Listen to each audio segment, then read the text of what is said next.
नमस्कार. वाचस्पती अशोककुमार चट्टोपाध्याय लिखित योगीराज श्री श्यामाचरण लाहिरी यांचे चरित्र आपण वाचत आहोत. आपण 10व्या प्रकरणाचा पुढील भाग आज वाचायला घेतो आहोत. 10वं प्रकरण. या महायोग्यांनी जीवनाच्या अंतिम क्षणामध्ये कृष्णराम यांच्या सेवेने संतुष्ट होऊन मनाजोगते वरदान मागण्याकरता आदेश दिला होता. कृष्णराम सांसारिक इच्छा वासनांच्या पलीकडे गेलेले होते. त्यांनी हात जोडून त्या दिवशी प्रार्थना केली होती की त्यांना गुरुचरणाची छाया आणि आश्रय या व्यतिरिक्त आणखी कसलीही इच्छा नाही. यापूर्वीच याचा उल्लेख आलेला आहे की कृष्णराम उत्तरवाहिनी गंगेच्या किनाऱ्यावर असलेल्या राणामहाल घाटावरच्या उदयपूर राजवटीने बांधलेल्या राधाकृष्ण मंदिराशी संलग्न असलेल्या घरात राहत होते. त्यांच्या प्रयाणाच्या पुण्यक्षणी त्यांच्या शय्येच्या एका बाजूला योगीराजांचे श्रेष्ठ पुत्र 3 कौरी महाशय आणि दुसऱ्या बाजूला एकनिष्ठ भक्त सेवक बंशीधरजी बसलेले होते. प्रयाणाचा मुहूर्त जवळ येत होता. श्वासाची गती ऊर्ध्वमुख झालेली आहे आणि कृष्णराम मुखोद्गत असलेली गीता पहिल्या श्लोकापासून धीर गंभीर आवाजात म्हणत आहेत. ज्या क्षणी पुरुषोत्तम योगातील शेवटचा श्लोक एतद् बुद्ध्वा बुद्धिमान स्यात् कृतकृत्यश्च भारत उच्चारून झाला त्याच क्षणी कृष्णाराम यांचा प्राणवायू महाव्योमात विलीन झाला. अत्यंत शांत गंभीर अचंचल 3 कौरी लाहिरी महाशय आणि बंशीधरजी यांच्या डोळ्यातून अश्रू झरझर वाहू लागले. काशीमणी देवी परलोक यात्रेच्या उद्देशाने अंथरुणावर पडून राहिले आहेत. त्यांना तसा कोणताही आजार नव्हता. वार्धक्य हेच त्यांच्या मृत्यूचे कारण होते. अचानक त्यांनी आपल्या नातवाला बोलवले आणि म्हणाल्या, आता तुमचे पूज्य बाबा येतील, त्यांच्यासाठी आसन तयार ठेवावे लागेल. नातवाने विचारले, बाबा आत्ता हयात कुठे आहेत, मग ते येणार कसे? यावर काशीवाणी देवी म्हणाल्या, विश्वनाथाच्या मंदिरात आहेत. नातवाने चेष्टेच्या स्वरात विचारले, मग ते तुला रोज भेटायला येत असतील? पुन्हा तसेच मंद हास्य करीत काशीमणी देवी म्हणाल्या, हो तर ते मला दररोज बघायला येतात, इथे बसतात, खूप गप्पा गोष्टी करतात. आज देखील येतील, म्हणून तर तुला आसन तयार ठेवायला सांगितले आहे. त्याप्रमाणे नातवाने आसन तयार केले.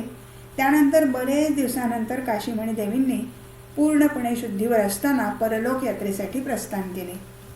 योगीराजांचे प्रिय शिष्य राम पदारथ हे रोज येत आणि योगीराजांच्या वास्तव्याने पुनीत झालेल्या खोलीत बसून काही काळ ध्यान धारणा करून निघून जात. वार्धक्यामुळे त्यांचे शरीर थकले, डोळ्यांना पण नीट दिसेनासे झाले, तरीही काठीच्या आधाराने रोज नित्य नियमाने येण्याच्या त्यांच्या दिनचर्येत कधी खंड पडला नाही. असेच एक दिवस येत असताना रामदासजी रस्त्यात खाली पडले. त्याचवेळी योगीराजांचे कनिष्ठ नातू श्री सत्याचरण लाहिरी त्याच रस्त्याने जात होते. त्यांनी ताबडतोब पळत जाऊन त्यांना आधार देऊन उठवले आणि म्हणाले, आता इतके वय झाले, नीट दिसत पण नाही, तर इतके कष्ट करून येण्याची काय जरूर आहे? पायाला जखम झालेली असताना देखील थोडेसे हसत हसत राम पदारथ म्हणाले, गुरु महाराजांची माझ्यावर फारच मोठी कृपा झाली, परंतु मी इतका क्षुल्लक आहे की जीवनात काहीच करू शकलो नाही, म्हणून त्यांच्या दरबारात एक वेळ तरी हजेरी लावतो. साधूचा दरबार आहे, ज्या दिवशी त्यांची कृपा प्राप्त होईल उद्धार होऊन जाईल. पुढे वार्धक्यामुळे आणखी प्रकृती खालवल्याने राम पदारथजी आपल्या गुरुच्या पुण्य निवासस्थानी हजेरी लावू शकेनासे झाले. जीवनाच्या अंतिम यात्रेच्या वेळी आपल्या पुतण्याला बोलावून ते म्हणाले, अरे गुरु महाराज येऊन उभे राहिले आहेत, त्यांच्याकरता आसन तयार करा. पुतण्या म्हणाला, कुठे आहेत आपले गुरु महाराज? मरणासन्न राम पदारथजी हाताने इशार करत हसत म्हणाले, हे बघ महाराज उभे आहेत, तुला दिसत नाही का? चल लवकर आसन घाल, त्यांना बसू दे. पुतण्याने त्याप्रमाणे केले. आसन घातले.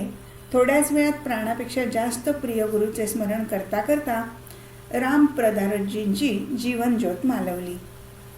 योगीराजांची थोरगी मुलगी हरिमती देवी या आपल्या वडिलांजवळ राहत होत्या. त्यांना मूलबाळ नव्हते. वयाच्या 85व्या वर्षापर्यंत त्या जगल्या. त्यांच्या परलोक गमनाच्या एक दिवस आधी संध्याकाळी घरी कृष्णलीला कीर्तन चालले होते आणि त्या घराच्या कट्ट्यावर बसून ऐकत होत्या. वृद्धावस्थेमुळे थोडेसे अस्वस्थ वाटू लागल्यामुळे त्या उठून बिछाण्यावर जाऊन पडून राहिल्या आणि भाचा सत्यचरण याला बोलवले. सत्यचरण येताच त्या म्हणाल्या, इथे बसायला आसनंतर बाबा मला न्यायला आलेले आहेत, त्यांना बसायला आसन दे. त्यांच्या या बोलण्याने सत्यचरण लाहिरी महाशय आश्चर्यचकित झाले आणि जे आसन एका वेळेस काशीमणी देवीच्या महाप्रयाणाच्या वेळी योगीराजांच्या करता घालण्यात आले होते, तेच आसन आता घालण्यात आले. त्याच दिवशी रात्री अंतिम प्रहरीच्या ब्रह्ममुहूर्ताच्या वेळी आपले नित्य आवडीचे ब्रह्मा मुरारी त्रिपुरांतकारी रामाय रामचंद्राय या आपल्या प्रभात समयीच्या स्तोत्राचे पठण करता करता त्यांचा प्राणवायू महाकाशात विलीन झाला. योगीराजांचे परमभक्त बंशीधर खन्ना योगीराजांच्या पश्चात त्यांच्या वंशजाच्या जमीनदारीवर वसुली कारभारी म्हणून काम बघू लागले. ही जमीनदारी काशीपासून 20 मैल अंतरावर होती. ते अत्यंत विश्वासू असल्याने जमीनदारीच्या सर्व व्यवहाराची जबाबदारी त्यांच्यावर सोपवण्यात आली होती. ते गुरुधन किंवा गुरुसंपदा आहे हे जाणून त्याची देखभाल जबाबदारी आणि प्राणपणाने करत होते. त्यांच्या वृद्धावस्थेमध्ये त्यांचे एक स्नेही वेणीप्रसाद खत्री त्यांना एक दिवस म्हणाले, आता काशीमध्ये जाऊन राहण्याची काहीतरी व्यवस्था करा. या जंगलात मृत्यूची परीक्षा करत राहणार का? बंशीधर यावर म्हणाले, गुरु महाराजांनी माझ्यावर कायम कृपाच केली. मी मात्र त्यांच्यासाठी काहीच करू शकलो नाही. तेव्हा आता या शरीराने जे काही कार्य होते आहे हे त्यांचेच कार्य आहे. हे शरीर त्यांच्या चरणावर वाहिलेले आहे.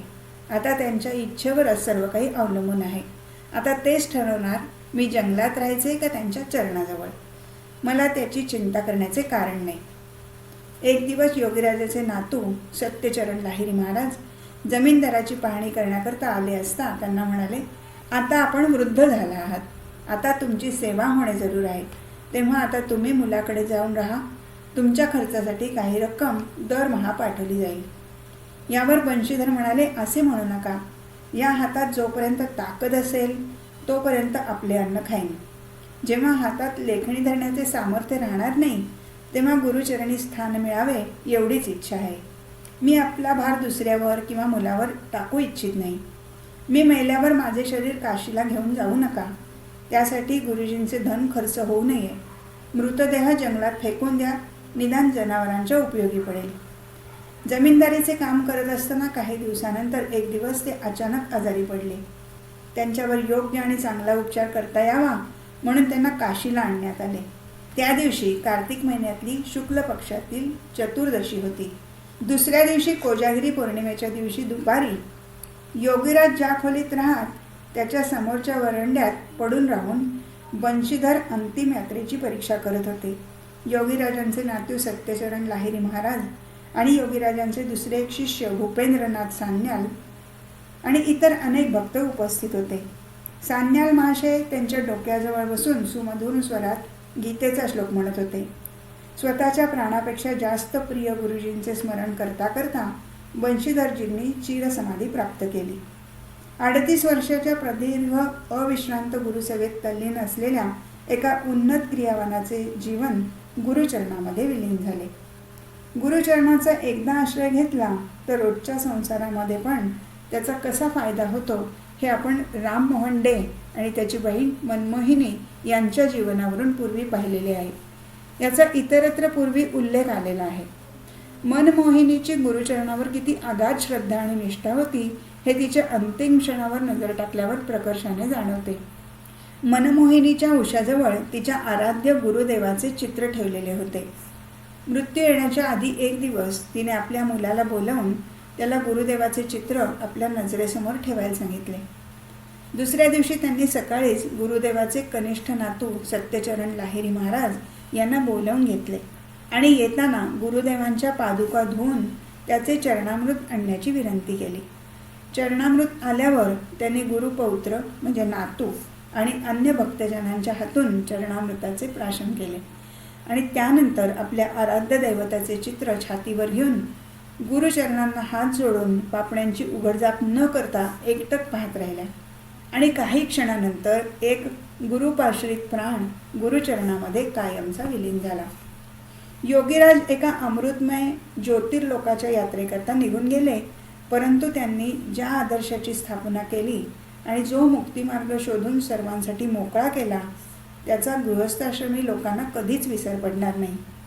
त्यांनी निर्देशित व प्रदर्शित केलेल्या मार्गावर आजही लाखो व्यक्ती गुपचूपपणे आपापल्या घरात एकांताच्या शांत वातावरणात मुक्तिपथाच्या दिशेने वाटचाल करत आहेत, अग्रेसर होत आहेत.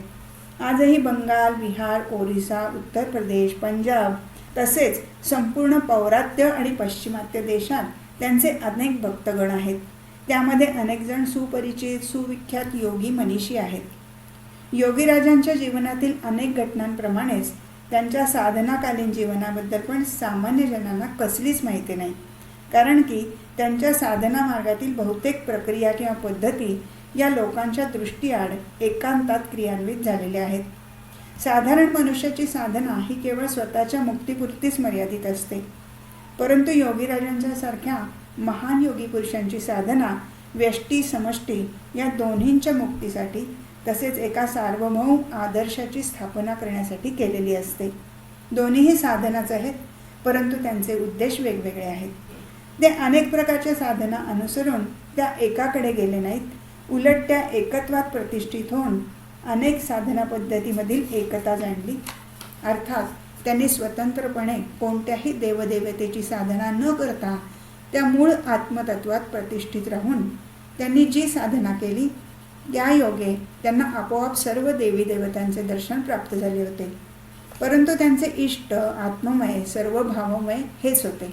सर्व देवी देवतांमध्ये जी शक्ती, प्रकाश, आत्ममयता आणि सर्व भावमयता या रूपाने प्रतिष्ठित आहे, प्रतिबिंबित आहे, तेच त्यांचे इष्ट आहे. त्यांनी ईश्वराला माता, पिता किंवा सखा या रूपात कधी पाहिले नाही. त्यांनी आत्म्याला आत्मस्वरूपात किंवा आत्मस्वरूपात बघितले होते.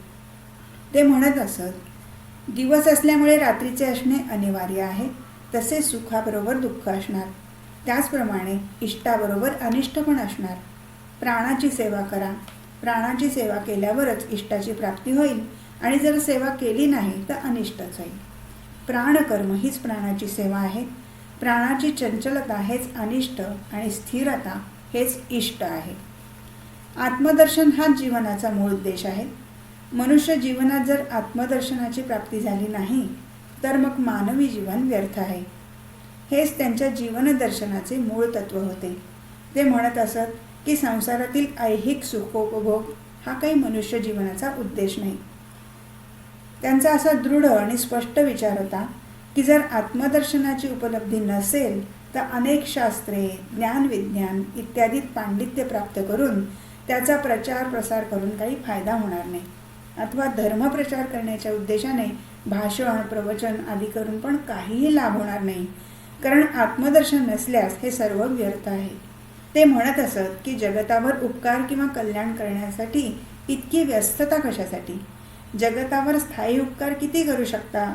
कारण जे काही करता ते स्थायी नाही. आत्म्याच्या शोधाचे मार्गदर्शन करणे हा जर स्थायी उपकार आहे. असे जर होऊ शकले तर जीवाच्या जन्मजन्मांतरीचे दुःख दूर होऊन जाईल. तो भवरोग, संसारातील आपदा यापासून मुक्त होऊन जाईल.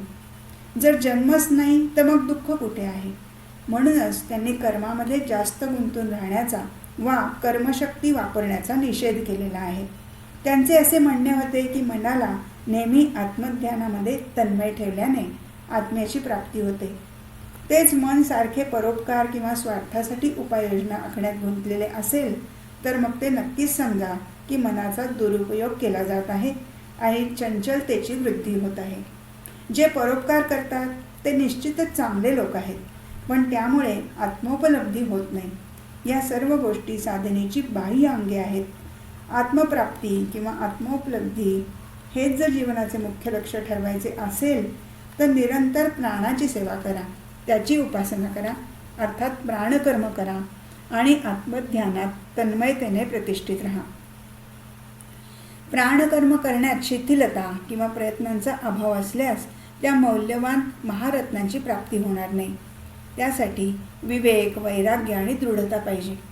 म्हणून ते उत्कट वैराग्याला जास्त प्राधान्य देत असत. उत्कट वैराग्याला ते हठकारितेचे सामान मानत. ते भाषण, प्रवचन याचे महत्त्व नाकारत नव्हते, पण त्यांचे म्हणणे होते, प्रथम आत्मसाक्षात्कार प्राप्त करा, स्थायी स्थिती प्राप्त करा, मग भाषण, प्रवचन जे काही करायचे आहे ते करा. साधनरहित व्यक्ती 15-20 पुस्तके वाचून पांडित्याचे प्रदर्शन करत धर्मप्रचाराच्या उद्देशाने प्रचार दौरे करतात, ते त्यांना अजिबात आवडत नसे. ते स्वभावतः योगी होते आणि ते सुद्धा विशुद्ध योगी होते. त्यामुळे तो जो उपदेश देत तो थेट सर्वांच्या काळजाला भिडत असे, आंदोलित करत असे. लोकांना धार्मिक किंवा ईश्वर साधनाभिमुख करण्यासाठी कपटीपणा, प्रवंचना, ढोंगी साधूपणा, छलकपट, अंधविश्वास आणि लुच्चेपणा याचा वापर करण्यास त्यांचा प्रखर विरोध होता. या गोष्टींना ते अजिबात थारा देत नसत. उलट विवेक आणि वैचारिकता यांच्या साहाय्याने ते त्याचे खंडन करायला सिद्ध असत. भारतवर्षात त्यांचा आविर्भाव झाला आणि आध्यात्मिक आकाश असे काही उजळून गेले की जनमानसात एक आश्चर्यकारक नवीन ज्योत पेटवली गेली. त्यामुळेच आध्यात्मिक तसेच ईश्वर प्राप्तीची तहान शमवण्याच्या निमित्ताने भारतवासियांनी त्यांना आपल्या हृदय सिंहासनावर विराजमान केले. ते सत्याचे खऱ्या अर्थाने द्रष्टे आणि उपासक होते, म्हणून ते विशुद्ध भारतीय योगी बनू शकले. त्यांनी हिंदू, ख्रिश्चन, मुसलमान असा भेदभाव मानला नाही. त्यांच्या दृष्टीने सर्व मनुष्यजात ही ईश्वराची लेकरे असल्याने सर्वजण ईश्वर साधनेचे अधिकारी आहेत आणि त्यामुळेच सर्वांनाही योग साधना करण्याचा अधिकार आहे. म्हणून त्यांनी सर्व जगतातील पापी जनांना अभय देऊन सांगितले की ना कोणी पापी आहे ना कोणी पुण्यात्मा आहे. कूटस्थामध्ये स्थिती झाल्यावर कोणी पापी नाही, पण जर कूटस्थामध्ये मन नसेल तर ते पाप आहे. अशा तऱ्हेच्या गोष्टी ते निसंकोचपणे बोलू शकले. त्या केवळ वल्गना नव्हत्या, तर त्या आपल्या साधना माध्यमातून ते यथार्थपणे परिणत केले होते. लोकांसमोर आदर्श ठेवला होता. म्हणून तर सर्व धर्माचे लोक एक सम्यक दृष्टीसंपन्न योगी म्हणून आदराने आणि श्रद्धेने त्यांना मान देत असत. त्यांनी आपल्या साधनेद्वारा समस्त देवी देवतांचे दर्शन केले. खुदा, अल्लाह याला पण बघितले आणि त्याच्या पुढे जाऊन सांगितले की यथार्थाने ईश्वर, अल्लाह अथवा खुदा एकच आहे. हे इतक्या स्पष्टपणे सांगण्याचे धाडस किती योग्यांजवळ आहे. हेच कारण आहे की त्यांच्या अमृतमय वाणीने सर्वांच्या हृदयात ईश्वर साधनेबद्दल एक अतूट, स्थिर, दृढ विश्वास निर्माण केला. योगीराज सांगत असत की मानव समाजात प्रचलित असलेल्या धर्मसंस्कारामध्ये परिवर्तन करणे आवश्यक आहे. बहुतेक ठिकाणी त्यांचे रूपांतर अंधविश्वासात झालेले दिसते. धर्माच्या प्राचीन ग्रंथांनाच एकमात्र आधारभूत मानले पाहिजे. याचबरोबर त्यांनी याचा पण प्रसार केला की प्राचीन धर्मग्रंथाचे स्वतंत्रपणे संशोधन करून त्यात रूपक रूपाने दडलेल्या साधनेद्वारा उपलब्ध तत्वांना प्रकाशात आणले पाहिजे. ते फक्त एवढे सांगून थांबले नाहीत, तर प्राचीन शास्त्रातील गूढ साधनेच्या तात्विक व्याख्या पण प्रस्तुत केल्या आहेत, ज्या साधकांसाठी अत्यंत आवश्यक आणि उपयुक्त आहेत. त्यांनी गीतेची यौगिक व्याख्या करून त्याच्या शेकडो प्रती छापून त्याचे भक्तांमध्ये वितरण केले आहे. अशा प्रकारे ते धार्मिक अंधसंस्काराचे निर्मूलन करून पुन्हा संस्कार करण्यामध्ये प्रयत्नशील होते. ऋषींनी पुनीत केलेल्या या भारतवर्षामध्ये एका ऋषीरूपात आविर्भूत होऊन स्वतःच्या उदाहरणाने आपल्या प्राचीन आदर्शाचे अनुकरण करण्याची प्रेरणा त्यांनी सर्वांना दिली आहे. धर्माचे यथार्थ स्वरूप तसेच गृहस्थी जीवन जगून त्याचबरोबर आध्यात्मिक जीवनाचा समन्वय सर्वप्रथम स्वतःच्या जीवनात स्थापित केला आणि त्यानंतर त्याला सहज सोप्या स्वरूपात व्यक्त करून आजच्या मनुष्याला एका नव्या जगताची जाणीव करून देऊन तो मिळवण्याचा मार्ग पण दाखवलेला आहे. प्राचीन योगशास्त्र आणि उच्च आदर्श यांना जीवनात कशाप्रकारे आचरणात आणता येईल याचे शिक्षण पण दिले आहे. प्रपंचातील अडीअडचणींना समोर जात असताना पण व्यक्ती आध्यात्मिक जगातील श्रेष्ठ आदर्शाचे पालन करण्यासाठी कशा प्रकारे जीवनाचे संचालन करू शकतो आणि हळूहळू अध्यात्मातील उच्च स्तरावर पण पोचू शकतो, या संदर्भात त्यांचे जीवन हेच एक जिवंत प्रमाण आहे, ज्वलंत उदाहरण आहे. भोग, लालसा यामध्ये बुडलेल्या मनुष्य समाजाला त्यांनी जो सात्विक सहज मार्ग दाखवून दिला आहे त्याला गृहस्थाश्रमी व्यक्ती कधीच विसरणार नाहीत. आजकाल समाजामध्ये धर्मामधील गूढ रहस्यांना जाणून घेण्याची प्रबळ आकांक्षा दिसू लागली आहे. वर्तमान युगात प्रचाराच्या दृष्टीने या महान आध्यात्मिक शिक्षकाच्या चरित्र तसेच उपदेशाची माहिती याबद्दल विशेष रूपाने चर्चा होणे आवश्यक आहे. पुरी, काशी, हरिद्वार, बांकुडा, मांदार मालीपूर, फैजाबाद, विष्णुपूर, रांची, झाडग्राम, देवघर, हावरा आणि कोलकाता, काकद्वीप अशा अनेक ठिकाणी त्यांच्या समाधी तसेच स्मृती मंदिराची स्थापना केली गेली आहे. तसेच त्यांचे भक्त आज देखील तेथे नित्यपूजा आणि श्रद्धा प्रदर्शनाद्वारा त्यांच्या पावन स्मृतीची रक्षा करत आहेत. भारताशिवाय जगातल्या अन्य देशात अनेक देशात त्यांच्या शिकवणीचा प्रचार प्रसार होत आहे. योगीराजांना केवळ एक हिंदू समजून त्यांचा विचार करणे हा त्यांच्यावर मोठा अन्याय होय.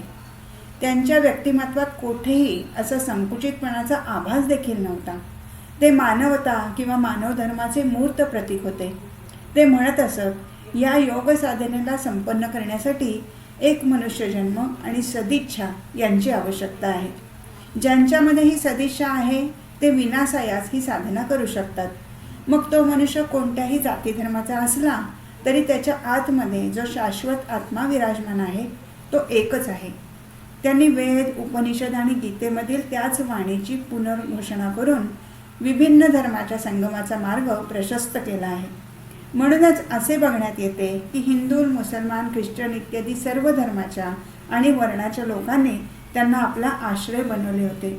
म्हणून तर आजच्या या कलहपूर्ण दूषित वातावरणात एक मात्र त्यांचाच आदर्श माणसांचा तरुणोपाय होऊ शकतो. भोगवादाचा पगडा असलेल्या या युगामध्ये त्यांनी आपल्यासमोर अध्यात्म चेतनेचा एक उच्च आणि जिवंत आदर्श प्रस्थापित करून ठेवलेला आहे. भौतिक संपन्नता आणि वैभव याशिवाय मनुष्याची आणखी एका गोष्टीची मागणी आहे. ती वस्तू आहे आत्ममुक्ती. ही आत्ममुक्ती हेच माणसाचे काम्य आहे आणि संसारात गुरफटलेला माणूस कशा प्रकारे त्या शाश्वत एवं अव्यय पदाला प्राप्त करू शकतो या चिरंतन सत्याकडे त्यांनी सर्वांचे लक्ष वेधले आहे. म्हणून तर ते गृहस्थाचे मुक्तिदाता भगवान आहेत. असे अनेक उच्च महान आदर्श आहेत जे काही मूठभर व्यक्तीच आपल्या जीवनात उतरवतात. हे आदर्श सर्वसाधारण माणसाच्या उपयोगाचे नसतात. उलट पक्षी जे थोड्याशा प्रयत्नाने प्रत्येकाला आपल्या जीवनात आचरणात आणता येतात त्यांनाच तो आदर्श मानतो. श्यामाचरण लाहिरी अशाच आदर्शाबद्दल बोलत आहेत आणि ते त्या आदर्शाची नुसती माहिती देऊन थांबले नाहीत, तर स्वतः आचरणात आणून त्यांना आचरणात आणता येते हे दाखवून दिले आहे. योग्य कर्म करूनच प्रत्येकाने आपापले जीवन संघटित करायचे आहे. काहीतरी कर्म केल्याशिवाय संसारात राहता येणार नाही. कर्माला पर्याय नाही. संसारात राहताना कशाचाही त्याग करता येणार नाही आणि त्याग करणे योग्य पण नाही. कारण इथेच सर्वजण जन्म घेतात आणि जीवन जगतात. म्हणून या सर्वांमध्ये राहून कशाचाही त्याग न करता योग्य कर्म करत करत जीवनाचे गठण करून जीवनाचे जे चरम किंवा परम काम्य असे प्राप्त करायचे आणि त्यासाठी पूर्णपणे योग्य विज्ञानसम्मत मार्ग सर्वांसाठी मोकळा केला, उपलब्ध केला, प्रशस्त केला. तो आज प्रत्येक मनुष्यासाठी प्रयोजनीय आहे. भारत हा योग्यांचा देश आहे. योग हा सनातन किंवा शाश्वत धर्माचा कणा आहे. योगाची जाणकारी असल्याशिवाय सनातन शाश्वत धर्म जाणता येणार नाही आणि ही जाणकारी जर नसेल तर आध्यात्मिक भारत जाणता येणार नाही, कळणार नाही. तेव्हा आध्यात्मिक भारताला जाणण्यासाठी प्रथमतः भारतातील योग्यांना जाणून घ्यावे लागेल आणि योग्यांना जाणून घेण्यासाठी योग्यांनी दाखवून दिलेल्या मार्गाचे अनुसरण करावे लागेल. आणि एवढ्यासाठीच भगवान श्रीकृष्णांनी अर्जुनाला निमित्त करून सर्व मानव मात्रांना योगी बनण्याचा उपदेश केला आहे. त्यांनी तपस्वी, ज्ञानी, कर्मी यांच्यापेक्षा योगी श्रेष्ठ आहेत असे सांगितले आहे. आणि अशा सनातन भारतातील लोक भारतातल्या योग्यांना जाणत नसतील आणि त्यांनी प्रदर्शित केलेला मार्ग आचरित नसतील तर असे निश्चितच म्हणावे लागेल की भारतात जन्म घेऊन पण त्यांना खऱ्या अर्थाने भारतीय म्हणता येणार नाही. योग हा भारताचा मूळ प्राण किंवा चेतना आहे. योगाशिवाय भारत नाही आणि भारताशिवाय योग ही कल्पना संभवतच नाही. प्रत्येक जातीची किंवा देशाची एक अशी विचारधारणा असते की ज्याच्यावर त्याचे हित किंवा अहित अवलंबून असते. भारताची भावधारा, चिंतनधारा अध्यात्मविद्या, आत्मविद्या, ब्रह्मविद्या अथवा योगविद्या आहे. ऋषीजनांनी सुरक्षित, समारूढ तसेच प्रदर्शित केलेली आत्मविद्या किंवा योगविद्या जनसामान्य लोकांपासून काही काळ जरी दूर राहिलेली भासत असली तरी भारतीयांच्या रक्तात ती भिनलेली असल्याने पूर्णपणे विसरली गेलेली नाही. जवळजवळ लुप्तप्राय वाटावी अशी आत्मविद्या काही मोजक्या योगव्यक्त्यापुरतीच मर्यादित होती. योगी राजांना याची पूर्ण जाणीव होती की या आत्मविद्यारूपी महान आणि अमर योग साधनेशिवाय भारतवासियांचे जीवन पूर्ण होऊ शकत नाही. म्हणून यांनी या अमर राष्ट्रीय संपदेला, जी आजपर्यंत गुहापुरती सीमित होती, तिला बाहेर काढून कुठलाही भेदभाव न ठेवता, तसेच सर्व जाती, धर्म आणि संप्रदाय याची आडकाठी न ठेवता सर्वांना मुक्तपणे बहाल केली. यापूर्वी लोकांना आत्मविद्येच्या प्राप्तीसाठी संसाराचा त्याग करून पर्वत गुहामध्ये बसलेल्या साधू महात्माच्या मार्गाने जावे लागे. परंतु योगीराजांनी सर्वप्रथम ऋषी प्रदर्शित आत्मतत्वरूपी अमर योग साधना संसारी लोकांपर्यंत पोहोचवली, जे जीवनात नाना प्रकारच्या समस्यांनी ग्रासलेले होते. अशा प्रकारे त्यांनी हे कार्य करून देशाच्या आणि लोकांच्या जीवनात प्राणाचा संचार केला. त्यांच्याच कृपेने ही विद्या सर्वांना सुलभरित्या प्राप्त होऊ शकली आहे. त्यांच्याच कृपेने सर्व लोक ऋषीजनांनी दाखवलेला हा मार्ग पुन्हा प्राप्त करून धन्य झाले आहेत. त्यांनी जो आध्यात्मिक दीप प्रज्वलित केला, तोच आज लाखो माणसाच्या हृदयात प्रकाशमान आहे. ही अध्यात्म ज्योती हे त्यांचे अद्वितीय तसेच उज्ज्वल अवदान आहे. खरोखरच अर्जुनरूपी अशा महान गृहस्थी योग्याने कृष्णरूपी बाबाजी महाराजांना क्रियान्वित करताना त्याला आचरण योग्य रूप देण्यात स्वतःच्या सामर्थ्याचा परिचय करून दिला आहे. जीवनमुक्त महापुरुष नेहमी त्रिपाददग्ध अर्थात दैविक, भौतिक आणि आदिभौतिक पीडित संसारातील मनुष्यांच्या कल्याणाचीच इच्छा करतात आणि त्यासाठीच आपल्या एकांतातील निर्जन स्थानातून बाहेर पडून बाहेरच्या जगात येऊन संसारात आसक्ती असणाऱ्या लोकांना मुक्तीचा मार्ग दाखवतात. कारणपरत्वे ते यासाठी काही काळ जनमानसात राहून योग मार्गाची शिकवण देतात. हेच तर भारतीय संस्कृतीचे वैशिष्ट्य आहे, जी नित्य, शुद्ध, मुक्त आणि चिन्मय आत्मसत्ता एकवेळ श्रीजी बाबाजी महाराज यांचे सहयोगी या रूपाने हिमालयाच्या निर्जन गुहेमध्ये समाधिस्थ होती. ती लोककल्याणा आणि रक्षणाकरता पूर्व देहत्याग करून श्यामाचरणाच्या रूपाने या धर्तीवर परत अवतीर्ण झाली.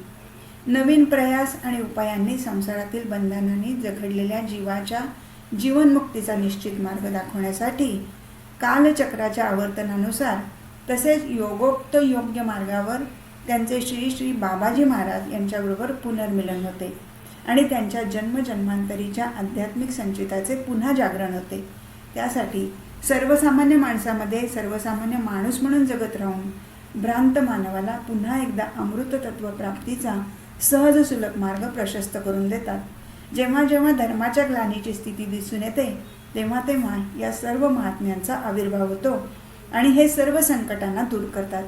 त्यांनी आपल्या अनुयायी आणि त्यांच्या पावलावर पाऊल ठेवून आचरण करणाऱ्यांना आश्वासन देऊन सांगितले आहे की जिसका बोझ वह खुद उतार लेगा, जो भगवान को हमेशा ध्यान करे उसको काम वह करता है. अर्थात ज्याने हा भार दिला आहे तोच तो काढून घेण्याची व्यवस्था करेल. जो नेहमी भगवंताचे ध्यान करतो त्याचे काम भगवंत करतात. हा ग्रंथ समाप्त झाला. हरि ओम तत्सत.